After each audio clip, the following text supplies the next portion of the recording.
The Holy Gospel according to Mark, the 9th chapter. Glory to you, O Lord. 6 days later, Jesus took with him Peter and James and John, and led them up a high mountain apart by themselves. And he was transfigured before them, and his clothes became dazzling white, such as no one on earth could bleach them. And there appeared to them Elijah with Moses, who were talking with Jesus. Then Peter said to Jesus, "Rabbi, it is good for us to be here.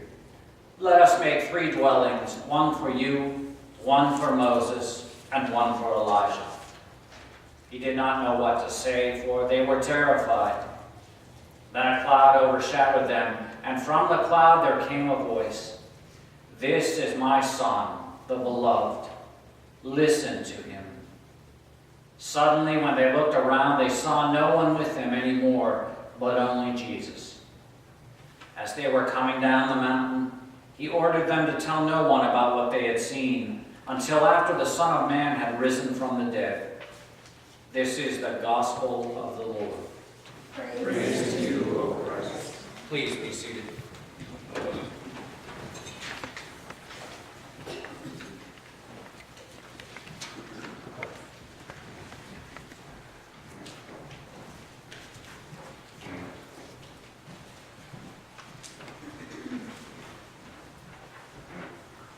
I have been told from a very good source that sometimes men don't pay attention to things as we should.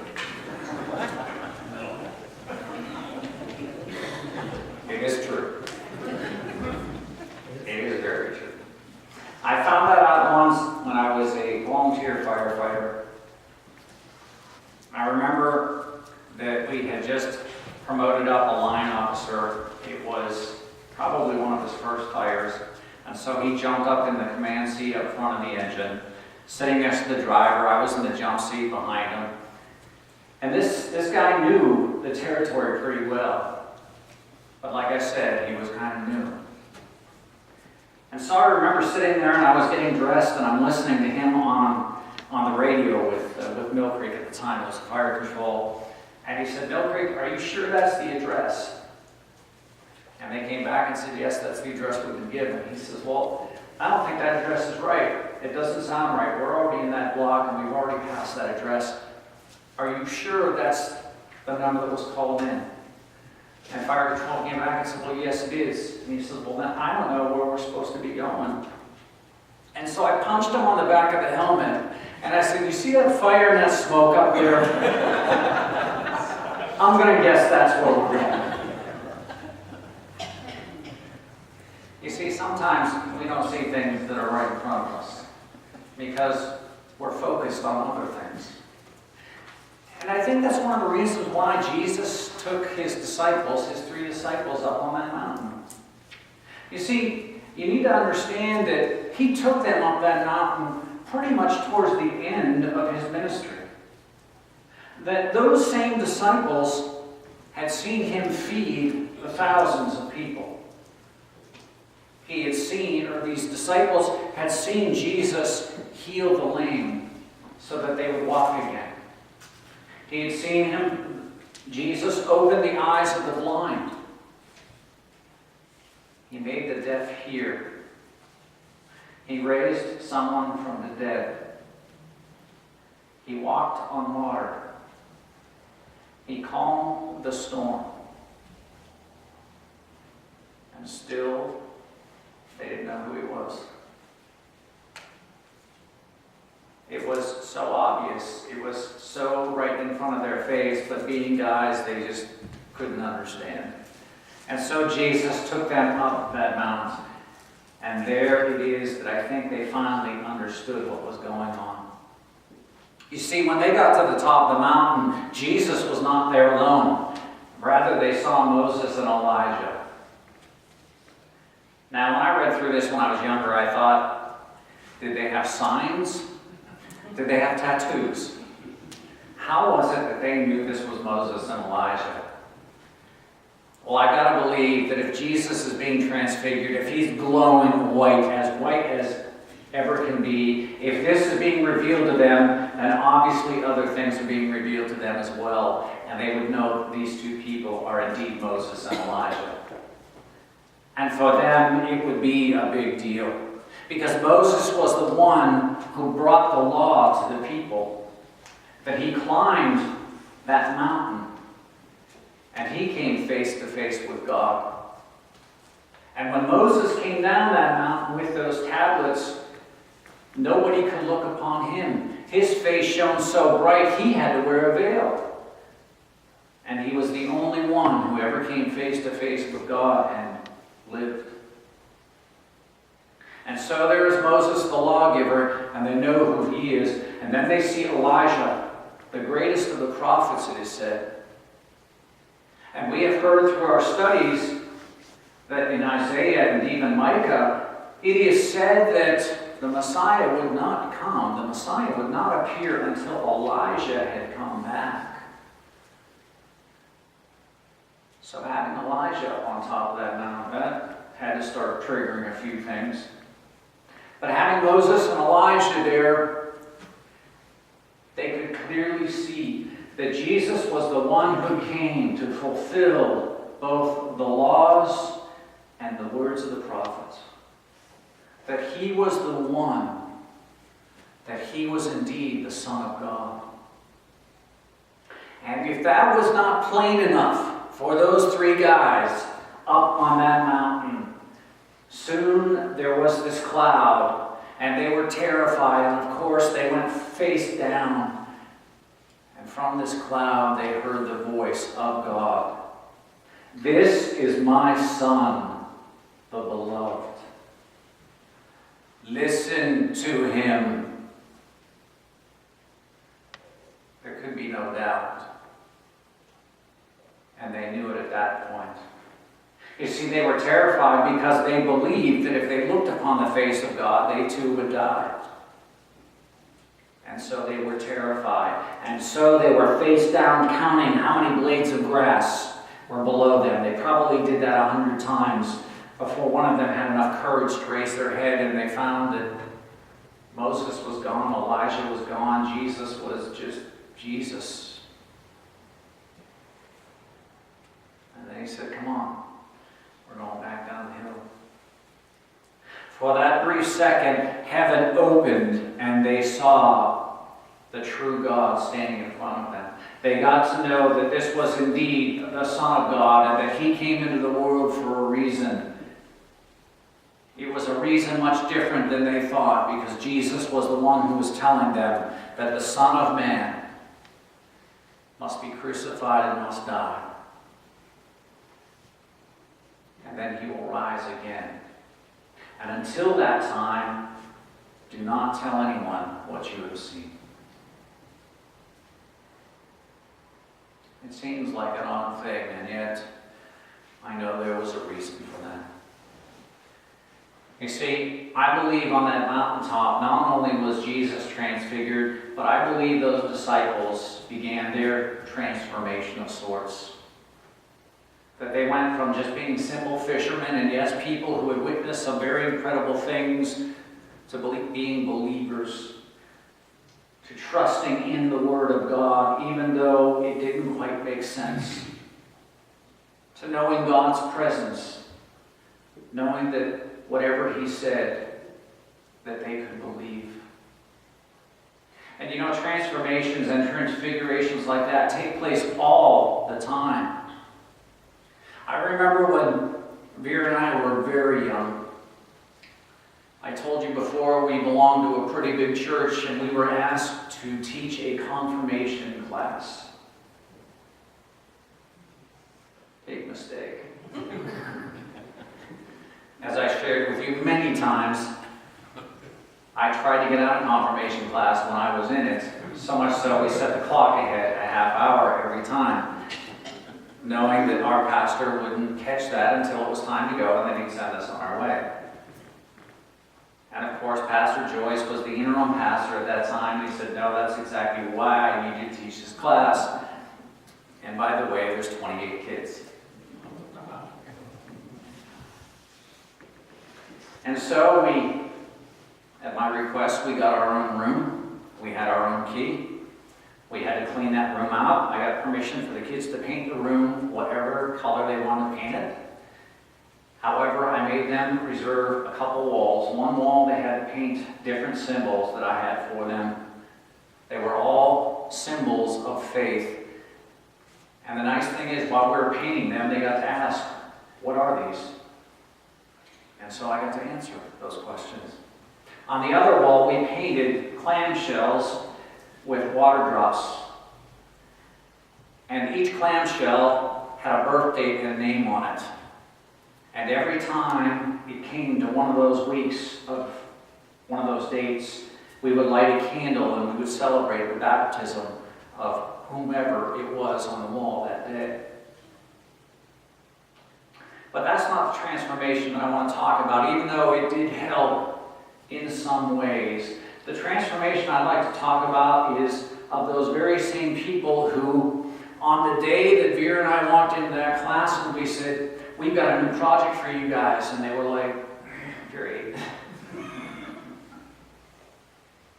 We said we noticed that this home that's attached to the church, it is the Lutheran Home for the Aged. I think it's been renamed. But we noticed that on Sunday morning, there's no one to have a church service for them. We barely have enough pastors to lead worship in our churches, and so these folks have no one to worship with on a Sunday morning. So guess what? One Sunday a month, you will be leading worship for them. And I soon found out that I was blessed with 3 people who knew how to play the piano. I also had 2 people who knew how to play the guitar. I was blessed to have about 20 different people that actually had voices that could sing. I had someone who was not afraid to read, and I also had one person who could write and could deliver a sermon far better than I ever could. And then we decided that during the time of the offering, because we were going to do the entire church service for them, that during the time of the offering, we were not going to collect anything. Rather, we were going to give them something. And so we decided we would bake cookies. Now, we did this for 3 weeks. And then the 4th week is when we were going to go over and we were going to have this service.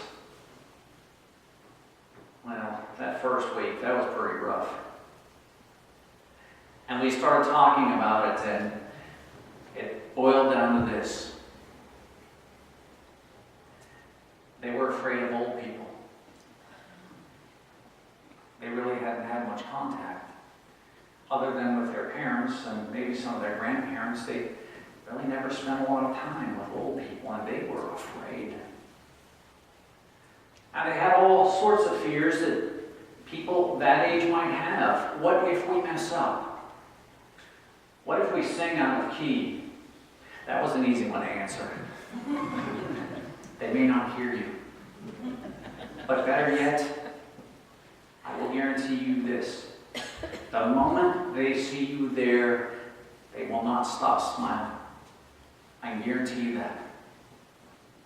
I will also guarantee you this, that no matter what happens when you go to sing that music, even if you miss a note, even if you are off key, I bet you they will sing right along with you. Well, what happens if the message isn't good? What happens if we misread again? Don't worry. Well, the day came for that first worship service, and of course the kids were all there. They were all kind of huddled together. They were up towards the front area, and then they started bringing in some of the residents, a lot in their wheelchairs. And the moment those people came through those doors and they saw those teenage kids standing there, one by one coming through the door, they started to perk up, and there were smiles on their faces. And so the kids started to relax a little bit. And then we introduced ourselves to one another, and we began our worship together. And pretty soon these kids just They started acting like they'd been doing this their entire lives. And then it came time to sing. And of course, the most nervous one began to play on the piano. And as she played, these people, without having hymnals in front of them, began to sing some of these hymns because they had known them all of their lives. And pretty soon, her confidence built, and you could see that, and you could start hearing some of the voices of the children getting louder and louder. And pretty soon, they actually started going among the people so that they could see the words to the music if they didn't know it. And then when it came time for the offering, these kids were almost jumping out of their chairs trying to take these cookies around to make sure that they had enough cookies for everyone. And then we heard a message that was incredible. And every person there was intent and listened and hung on every word that was said that day. And at the very end of the service, these people were hugging one another, and these children were out there, and I can't even call them children because they were teenagers, but these young people were out there, and they were hugging these residents, and it got to be the time, like, guys, we're going to be late. But they didn't want to leave. And on the way back, by the time we got back to our classroom, and of course their parents were wondering where we're at, but the whole way back, these kids are planning what we're going to do next. What is the next offering we're going to do? What are the next songs that we're going to practice? You see, there was this transformation from these young people who really didn't want to go over there because it was something foreign and something that they hadn't experienced before, and they really weren't sure. But in that place, in the mountaintop, in that holiest of places, that God was there, and they sensed that, and they could sense that God was amongst His people there.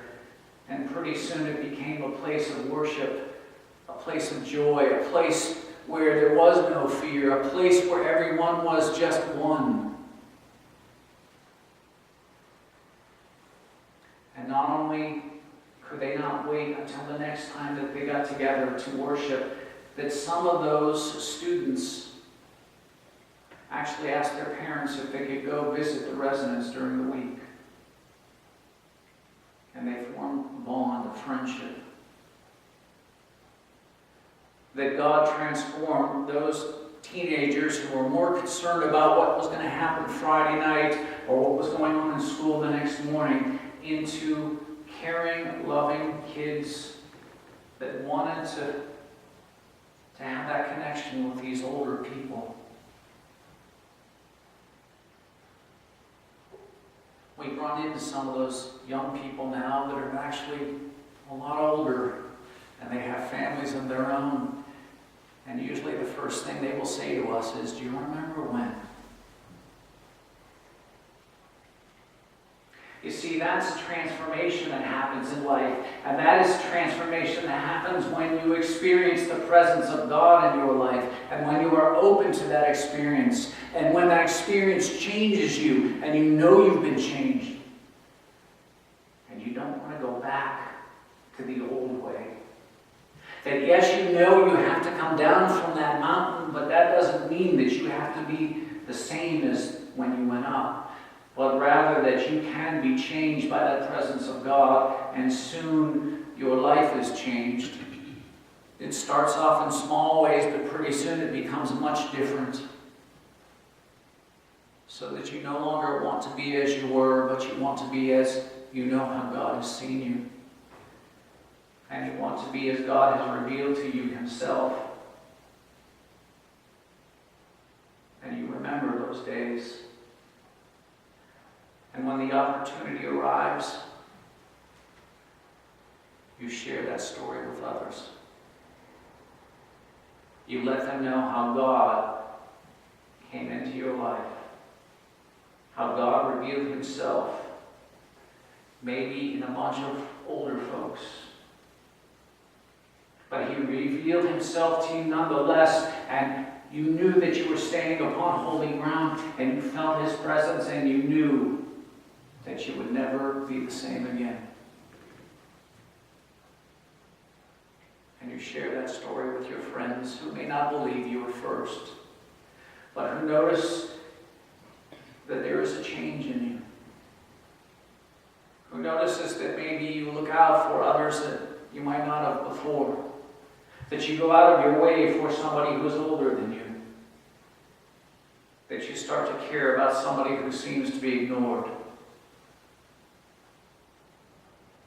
You see, transformations happen more often than we tend to want to see ourselves. And it's not just because we're guys, but because we're so focused sometimes upon life itself and everything that is going on, that our focus is upon maybe things that don't really matter. But maybe we should remember the one who was illumined that day.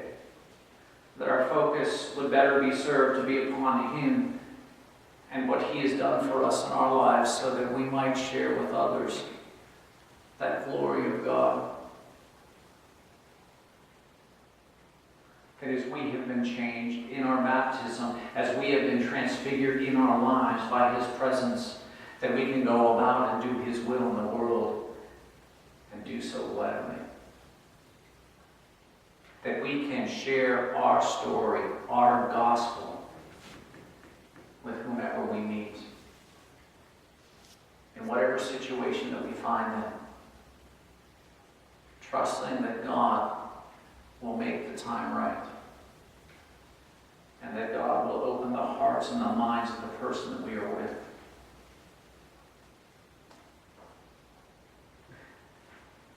I was blessed to be able to be with Flo's family yesterday.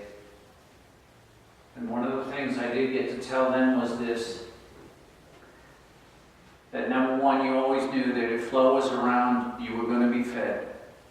That was a given.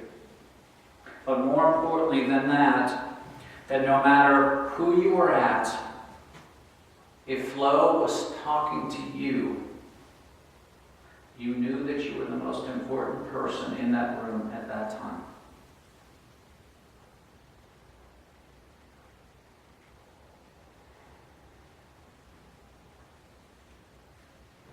Didn't cost her anything but her time. But she made you feel like you were everything.